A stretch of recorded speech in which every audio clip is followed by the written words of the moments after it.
This past summer, I did something I have never been able to do before, which is cut 10,000 words from my novel without cutting any content. That's not a lie. I mean that I cut 10,000 words in simply a line edit, not cutting out major plot points or character moments or anything like that. So, how did I do that? I am going to tell you. Hi, I'm Mare. I'm a writer, and on this channel, I've documented my writing journey. I also talk about story structure and writing craft, and I love critiquing stories and understanding what makes them tick, what makes characters great, what makes books fabulous. And I can also do that for your book. I am an editor on Fiverr, and so if you want me to edit your story, you can check out the link below. For context, the book that I was editing over the summer and the entire first half of the year was a young adult romantic fantasy novel. I took my book down from 123,000 words to 113,000 words. So that is a huge achievement for me, so much closer to a publishable size. The prerequisite for being able to use the tips that I'm about to give you is this, that you are a natural overwriter, like me, over explaining myself, overemphasizing things, saying things 3 times, having a character process the same emotion multiple paragraphs in a row. And so if you do that as well, these tips are for you. There were 2 main strategies that I employed to do this. My goal was to cut 8,000 words. How did I accomplish that? 2 main mindset shifts. Number 1, let's talk numbers. I have this catchphrase that I think sums this up perfectly, which is that I've never met a chapter of mine that I can't cut 200 words from. No matter how cleanly I try to write a chapter, no matter how many times I edit the same clean chapter, 200 words can always come out of that thing. So on this line edit, I had a quota for myself of cutting 200 words from every single chapter. So I kept a spreadsheet.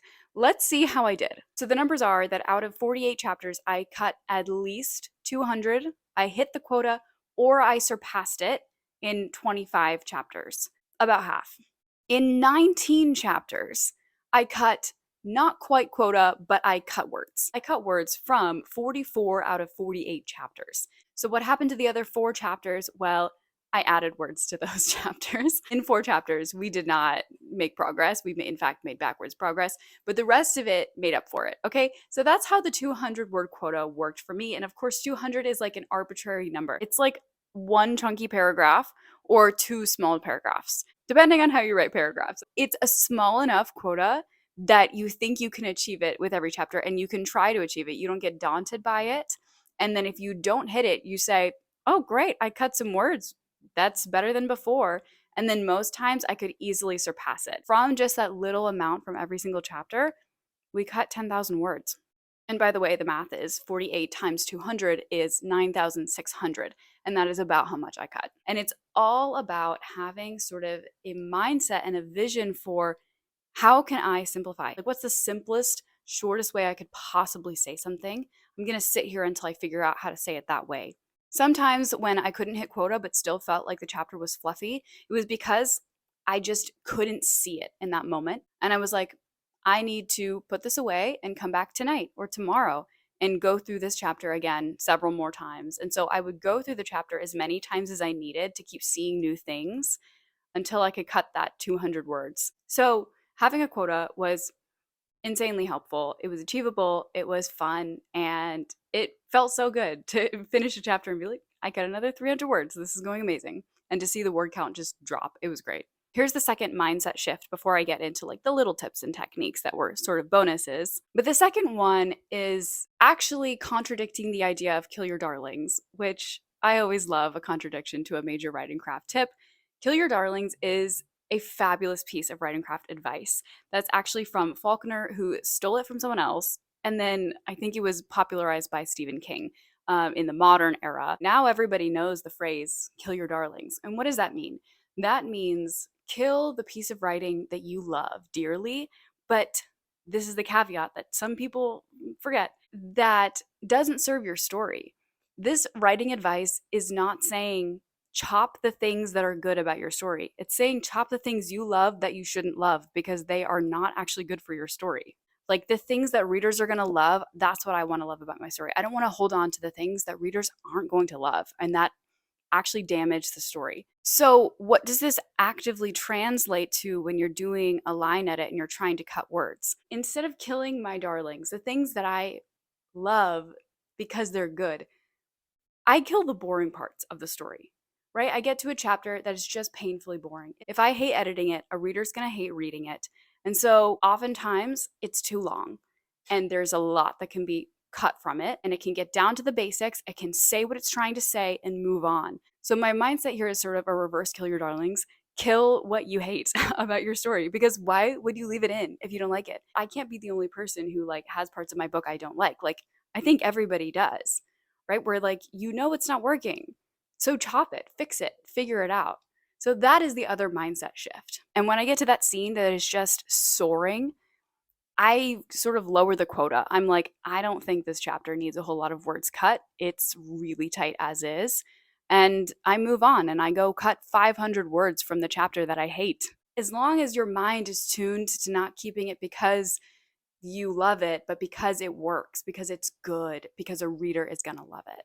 So those are the two mindset things, the major, major, major ways that I was able to cut stuff and figure out what to focus on for cutting all of these words that were just unnecessary and bogging the story down. So here are some more things that I noticed about my writing and about the things I was able to cut that kept coming up over and over and over, and that actually made a significant difference. You wouldn't think so, but when you get down to it, you can just chop words out of there. And they are internal ruminating. My characters just sit around thinking a lot and processing quite a bit. And you want characters with interiority. You want characters who are deep thinkers, who have a deep point of view. So you're seeing the world from every feeling and impulse and longing and motivation from this character. You want that to come off the page, but you don't need to do it in a way that bogs down the writing. So you don't need to spend a paragraph doing it. You need every action motivated by what's coming from inside the character, right? You need to do it on the go, not sitting and stewing in it, except for some moments where that's appropriate, like the Dark Night of the Soul, perhaps. But I do way too much ruminating. And the characters don't need to be doing all that, especially if the reader understands what the emotion is, then you can move on. There were so many times when a sentence was trying to say something and it said it in a very long winded way. And basically, I could just say, okay, I'm going to deconstruct this sentence. I'm going to chop these 4 clauses that don't need to be in it. And I'm just going to say what I mean here. Sometimes you just have to say what you mean. And so it's rewriting sentences to actually effectively communicate. So look for sentences that could say what they mean a lot faster. And what's so fun about this, about being a writer, is that sometimes when you find a sentence that is long winded and is not being effective, you can turn that sentence into something gorgeous. You can turn it into something that is crisp and precise and clear, or brings in an image to perfectly convey what you mean rather than 5 sentences of feelings. There are so many opportunities for when you find something that is not said well and you sit down to refine it, it can become one of the most beautiful parts of the chapter. So take that as an opportunity rather than a criticism. A major thing I did was cut logistics. Nobody wants to read about all of the ways that a person's body moves when it stands up from a chair and walks across the room. It's like you're pulling a puppet, right? And you're lifting each arm and each leg and then they're walking forward, right? So we don't need to do that. You can find one word to describe what the person did, rather than all of these micro movements that give this picture of a person standing. Logistics of physical movements, logistics of actually getting places. Most times we can just cut the travel. And I know that that's a very popular sentiment and most people know that, but like, I mean, you can really, really cut the travel even more than you think and even more than you're already doing. Sometimes a way the person gets from point A to point B does not matter. See how many logistics you can just cut because readers don't care. As long as it's plausible, they don't care. And then, of course, cut the filtering. We all know this, but man, when you get into the page and it's like she watched him step across the thingy-majiggy, instead, he stepped across the thingy-majiggy. He knows she's watching him. We're in her head. The fact that he's doing anything at all means that she is looking at him doing it. And there's other ways we can describe the fact that she's watching him, like what she's noticing about him.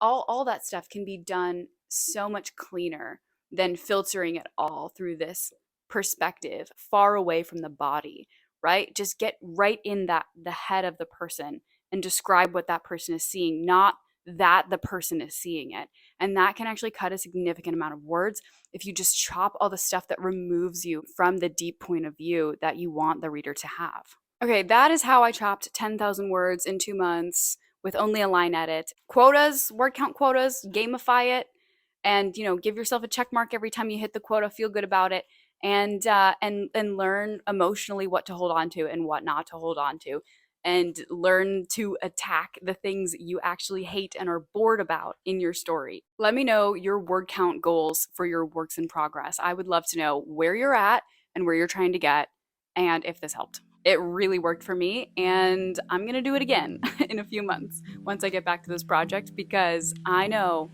there's more fluff that can be chopped from this book. Okay, that's all for this video. Give it a like if you enjoyed it or if it was helpful, and subscribe to see more write and craft content. Thanks so much for watching, and I'll see you in another video. Bye.